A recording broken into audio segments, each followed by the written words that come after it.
Oh, Matt, thanks so much for joining us. How are you? I'm great, guys. What's going on?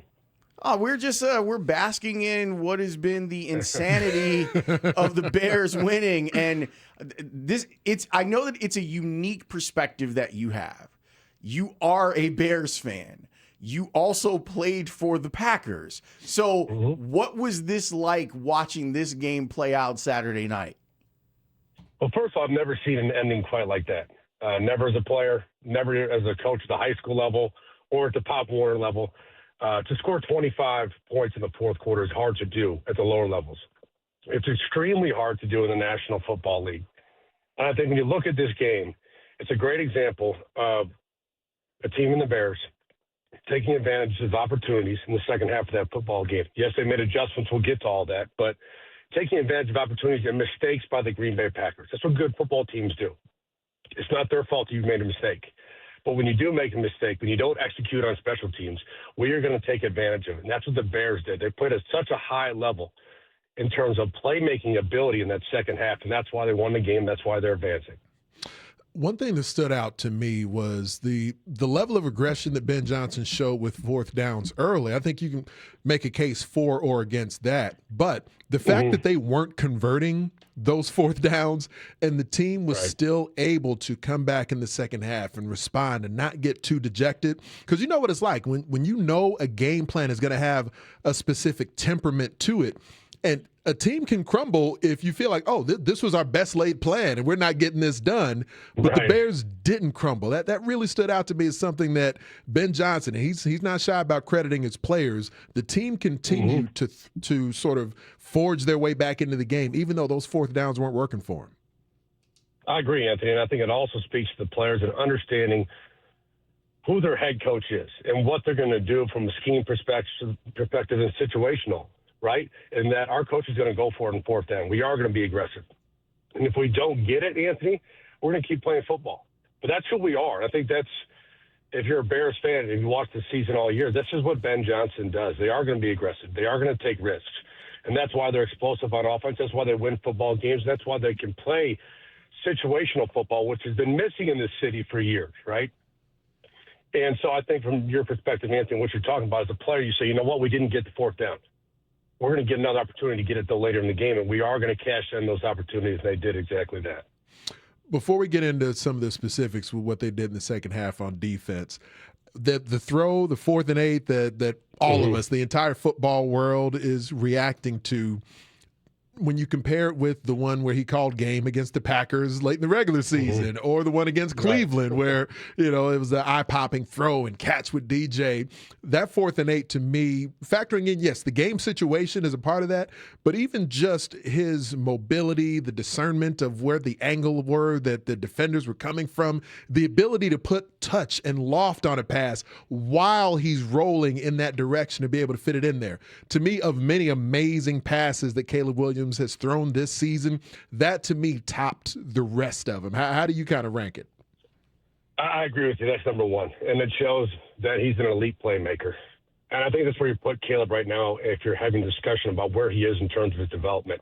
And we can get into his ability to throw with more timing, to identify his outlets at a higher rate within the progression. But in terms of his playmaking ability, it is at the top right now. And he's shown it all season. To do that, think about this, Anthony. We don't even have the stories about late in the game if he doesn't make that throw.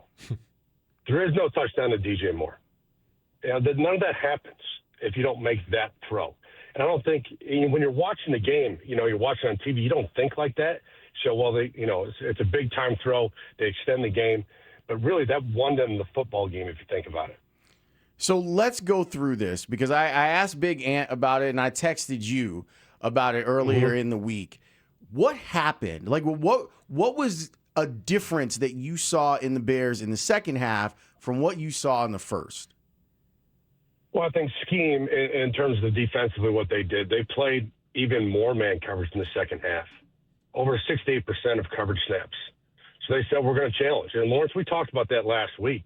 And there's certain situations where you have to challenge, you have to play man, and you have to win in man coverage. They did that. And they're doing it more from a press position. So they were aggressive. And they're going to disrupt timing off the release. They're going to be a little grabby. They're going to be physical in coverage. They did all that. And if you look at the numbers, I got them right here. Jordan Love in the second half versus man coverage, 8 of 17 for 83 yards and a QBR of 19.7. I think it tells a story right there. They completely changed the game. Yes, they brought pressure too. I thought Dennis Allen did a great job in the second half. And it's not like he got new players, guys. Same roster, right? He didn't sign any free agents at halftime. This is the same roster they had. And I think also credit to the players. And this has nothing to do with scheme. And Anthony, you know this. They just played faster. They simply played faster. There's much more urgency to their movements in the second half on the defensive side of the football in terms of the pass rush, the pressure, and the coverage.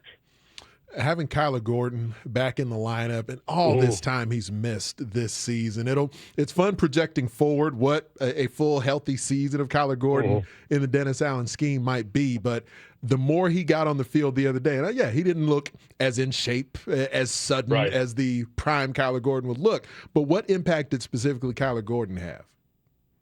Well, he's your man coverage guy in the slot. That's what he is. He's an excellent zone defender and a tackler too. But you need that man coverage corner. Lawrence and I talked about this the last couple of weeks, how they were getting exposed in the slot. And they couldn't match up, especially at the third level of the field. They were really struggling. So getting Gordon back, and to your point, Anthony, he is not 100%. I think anyone who watched the game can understand that. That's just reps. That's more reps. He'll get more reps during the week of practice now. He will play at a faster rate this weekend, I guarantee that. But having him back on the field allows you to play matchups, and that's what you need. Yeah, and watching it play out the way that it did, I'm a huge Kyler Gordon fan. You know that, Matt. Like, watching him be able to impact the run defense and then being picked on a little bit towards the end of the game. Like, they went after him, and I felt like he got better. To your point, I felt like with the reps, it was like, oh, okay, you guys want to challenge me? I'm the highest paid nickel in the league. Watch this. And then he broke up a couple of passes and knocked down the last pass of the game. We have to understand that the mentality of a defensive back. If you give up some plays, guess what? They're going to throw the ball at you again and again and again until you stop it. Until you make some plays. And he answered. I always use the term as a coach, sometimes you have to answer the bell as a football player. That was a prime example of it. Because if you don't make the plays, if you allow separation, you're going to put your defense in a tough spot. So can you respond after giving up a couple plays and come back and create some on-the-ball production? He did exactly that. Love the game of Grady Jarrett, where a lot of his career he's been able to be a guy who's undersized as a defensive tackle, but can get into creases and play on the other side of the line of scrimmage. And even as he's gotten healthy throughout the year, we haven't necessarily seen the playmaking show up in the backfield as frequently, but he was just really active the other night. When you were mentioning the activity of the Bears defense in the second half, I feel like Grady Jarrett was a really big example of that. I agree. I think the interior of their defense, the second-level linebackers, too, cutting out the ball, playing cut-off and force angles, not allowing the ball to get to the perimeter, creating disruption, like you mentioned with Jarrett, someone who can play with leverage inside, which you know about Anthony as a former defensive tackle. So I just love what the defense did in general in the second half, and they just played at a higher rate. And sometimes you can draw whatever you want in the chalkboard at halftime. It comes down to the mentality you have from a defensive perspective. Are you going to change? Are you going to change the game? Can you do that? Can you get us back in the football game? Because if you're in halftime, Ben Johnson's telling Dennis Allen and his defense, we need stops. We need stops to get back in this football game. That's exactly what they got. They did. So I asked Anthony about this earlier. I wanted to ask you, as a defender, how frustrating would it be to go up against Caleb Williams? I think there's multiple levels to that. From Anthony's perspective in the defensive line, you better be in shape, first of all, because you're going to have to run, okay? Because Caleb can extend plays as well as anyone in the league. He's up there with Mahomes, the ability to extend plays. So he's going to test your conditioning. He's going to test your gap responsibility, your rush lane responsibility. And then the secondary, that's just a long day of work because you have to cover down the field. And then even when you're playing zone coverage, when routes get past 10 to 12 yards, you're basically playing man. And to do that for an extended period of time, there's no margin of error. And I think that play we were talking about, the throw to Rome Odunze, the corner is undercutting the over route, right? And that's a long way to run from the other side of the field. And I would teach the DB the same thing. Undercut it, try to make a play on the football because you shorten the window when you undercut it. The ball was just perfect in terms of the placement, the touch, and where he put it. And to do that with pressure is really high level. If you were the opposing defensive mind trying to game plan against the Bears, and with as many different playmakers as we've seen, where there's been DJ Moore, especially late in games, and his sort of Swiss Army knife ability to be a runner and a pass catcher, a deep player and everything else, or Colston Loveland with his length and his versatility as a tight end. Who is the playmaker? Who sort of tops the opposing chart of defensive minds for who they have to try to take away for the Bears? Well, Anthony, right now, you think you have to take away Colston Loveland. You have to. Look at the numbers he's produced for his last 3 football games and what he did against the Green Bay defense. He had 3 catches of 20-plus yards on flood routes, which are 3-level routes. And for the listeners out there, flood route is you clear the corner and you take the underneath defender and you put him in conflict. Does he take the underneath route? Or does he get to depth to take away the out route or the deep corner route, which Loveland runs? And they had that 3 times in the football game. He can press the seams. He's got the foot quickness to beat press coverage when he played man. Right now, if I'm the Los Angeles Rams, that's the player I have to take away. Yeah, his improvement from where he was at the beginning, and obviously a younger player, younger for his class, you know, and then he comes out and he turns into this guy. Where are the places where you see the biggest jump in what it is that he's become? Well, I think a couple of things. One, understanding if you go back to his college tape at Michigan, you know, can press the seams, can beat press coverage, but doing it against NFL defenders. I think that's the natural progression there. And you usually see that jump in the second half of the season. The game starts to slow down for you a little bit. His ability to beat one-on-one coverage, to fit better in the scheme, to understand that I think this entire offense, what they are, especially how productive they can be with 2 tight ends in the field. I looked at the numbers today. That's 12 personnel, 2 tight ends in the field. They have 21 explosive plays in the passing game. That's the second most in the NFL this season. And a lot of that has to do with the tight end position in Colston Loveland showing that growth and development the second half of the season.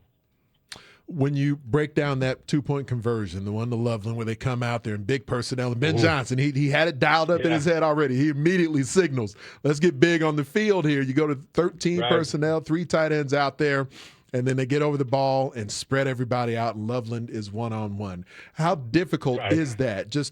Because every defensive mind you're evaluating, what's the personnel group the offense puts on the field, and we try to match that personnel. So take us through how that philosophically and then kind of schematically works out.